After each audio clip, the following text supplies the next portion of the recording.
Christmas in quarantine. That might sum up the holiday season for would-be arrivals from southern African nations to London's Heathrow Airport.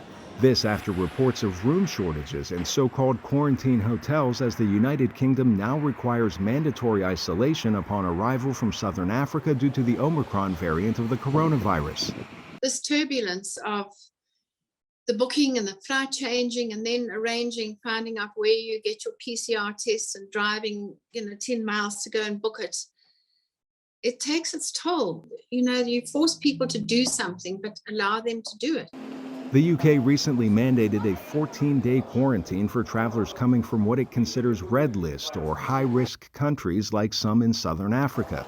The U.S. has restricted travel from several southern African nations as well. When those were put in, the only cases we knew about were in southern Africa. And really those restrictions were put in to prevent new variants from coming to the United States and to protect the American people from new variants.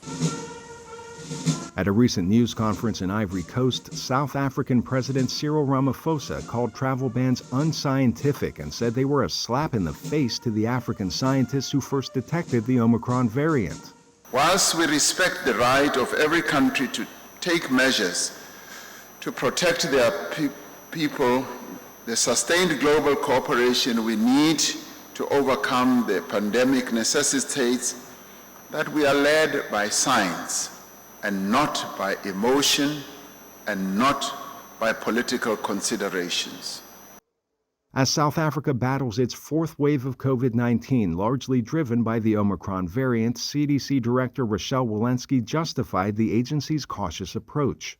We know it has many mutations, more mutations than prior variants, and many of those mutations have been associated with more transmissible variants, with evasion of some of our therapeutics, and potentially evasion of some of our immunity, and that's what we're watching really carefully.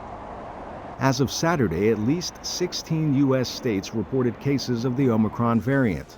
As scientists continue research on Omicron, health officials brace for the spread of what they've called a highly mutated variant. Arash, Arabasadi, VOA News.